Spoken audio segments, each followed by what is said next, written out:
Algo vai acontecer. E você sente antes de ver. Essa é a essência de Premonição. Mas o quarto filme da franquia faz uma promessa que ele simplesmente não consegue cumprir. Se você busca uma experiência bizarramente ruim, engraçada e que te faça questionar sua própria sanidade, parabéns, você encontrou o seu filme. E não, eu não tô falando de uma comédia nacional qualquer, eu estou falando de um desastre cinematográfico em todos os sentidos. Eu sou ela da telinha pra você, Evelyn Souza, a garota na TV. Tudo começa com Nick, um universitário comum que decide ir a uma corrida de carros com a sua namorada Lori e os seus amigos. O universo já começa avisando que o dia não vai ser muito bom. Na hora que ele senta, o banco quebra e o nível dos personagens é isso. O cara da frente, ele pede um binóculo do amigo dele emprestado.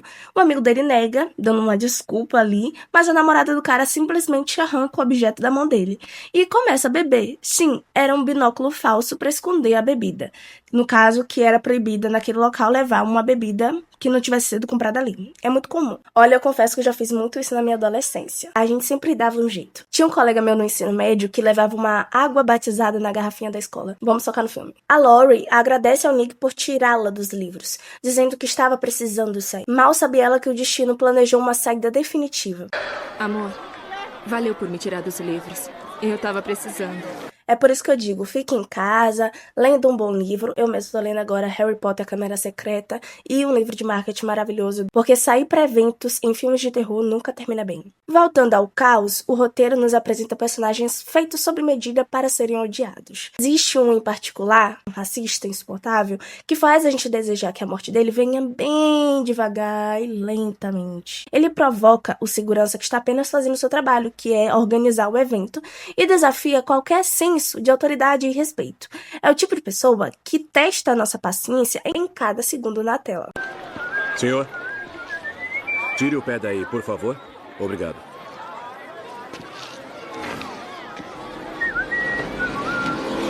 Enquanto isso, o Nick começa a notar que nada naquele lugar é seguro. Ele questiona a idade da estrutura, e não é pra menos, né? Porque do nada os parafusos começam a girar sozinhos e as grades se soltam. O presságio final surge na forma de um panfleto de homenagem aos corredores que morreram antes desse evento. E o figurante tem um escrito atrás da camisa dele, algo que resume perfeitamente essa franquia. A vida é uma droga e depois você morre. Alguma pergunta? Bom, o Nick vê ali o desastre surgir em sua frente, carros colidem, peças se soltam, destroços voam como balas perdidas, a arquibancada vira um massacre público. Um dos caras tentando fugir, ele acaba pisando na arquibancada e a madeira quebra e sobra uma ponta afiada virada pra cima. Adivinha o que vai ser empalado? E tem outra cena também que acaba com o meu psicológico, que é uma menina que cai na escada e ela não consegue se levantar porque as pessoas ali no desespero tentando sair acabam pisoteando sem dó. O pior é que eles levam um século pra sair dali, sendo que nem estavam tão longe assim da saída. É um desfile de gente passando e eles lá, travados, já por onde eu saio, por onde eu vou. Resultado, eles desvivem, seus amigos desvivem, metade do elenco desvive, e a morte do Nick nessa visão, olha, sem comentários.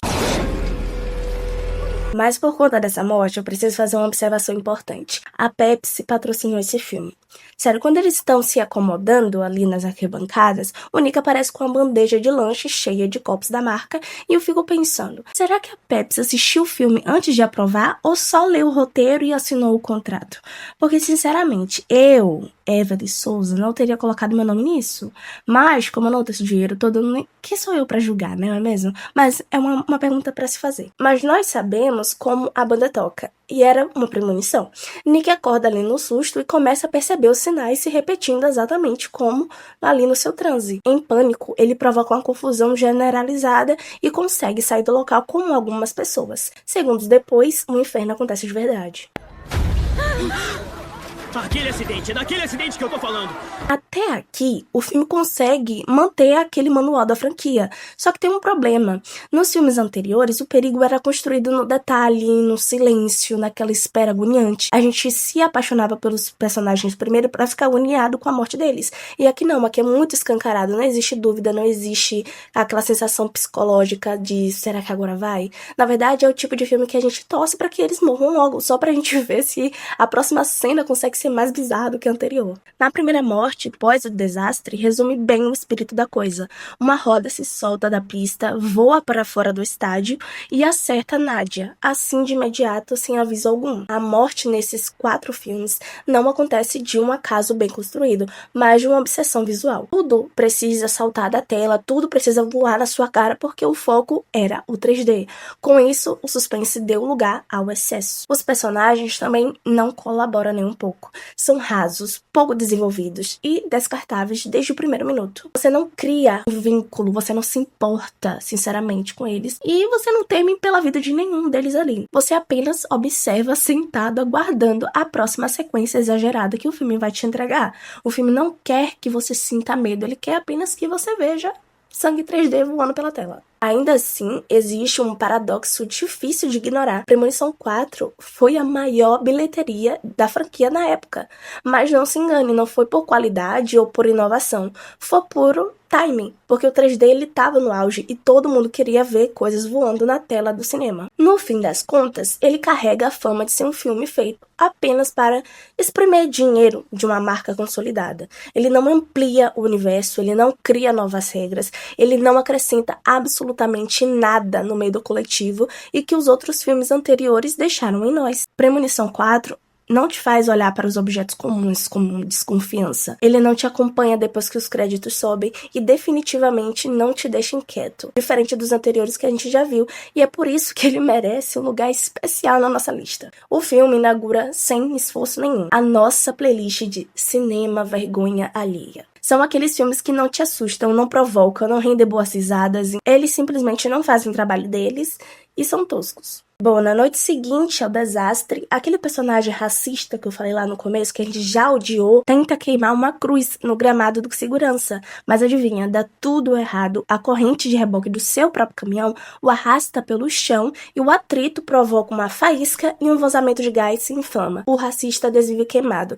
Essa é provavelmente a única morte do filme que a gente assiste com um sorriso no rosto. No dia seguinte, Samantha tem um destino igualmente mecânico e bizarro. Uma pedra fica presa no escapamento de um cortador de grama e é arremessada como um projétil e desvive instantaneamente. Sim, é desse nível para baixo. Nesse ponto, Nick começa a ligar os pontos. Ao pesquisar acidentes semelhantes ao da pista de corrida, ele chega à conclusão óbvia. A morte está seguindo a ordem original do desastre que ele previu. Bom, nós sobrevivemos. Então agora quer dizer que nós vamos morrer? Com permissão de George, o segurança, Nick, o principal, e Lori, sua namorada, analisam as imagens de vigilância do acidente do autódromo. O objetivo é simples, descobrir quem será o próximo. Quando percebe que Andy está em perigo, eles correm para tentar avisá-la, mas o tempo do filme é cruel. Um tanque de dióxido de carbono é lançado com uma força absurda e arremessa Andy contra uma cerca de metal. É cada uma que parece duas. O Nick agora acredita que Janet e Hutch, que são os namorados lá, são os próximos da lista. Os namorados lá, gente, porque eu não me importo, tô cagando, eu quero ver gente morrendo. Aí ele se junta com o segurança e sua namorada em uma operação de resgate. Mas ela teve sorte, acaba que ela é retirada a tempo, porque o Lava Jato estava prestes a desvivê-la.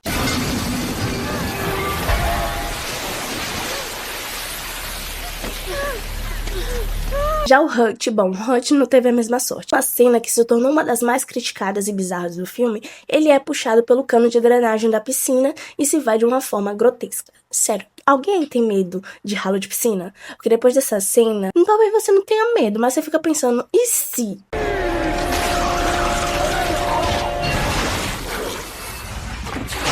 Cansado de fugir, carregando o peso de tudo. Inclusive tem a história do segurança, né? Ele conta lá, vou deixar caso vocês queiram assistir o filme.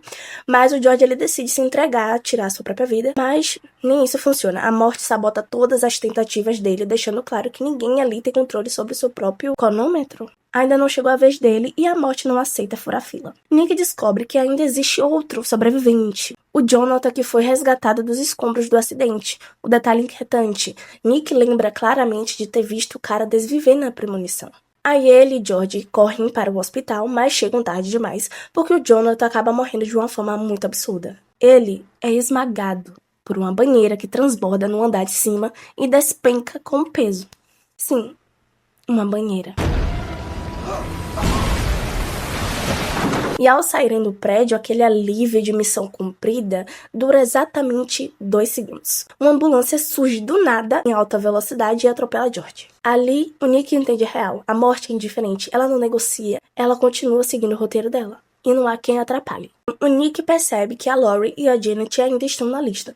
Não sei como, mas ele corre para o cinema dentro de um shopping e a Lori começa a ter os presságios dela mesma. Sente que algo está de errado, mas não consegue convencer a Janet a sair. A Janet acaba ficando lá, sentadinha, distraída, até que a sala do cinema explode.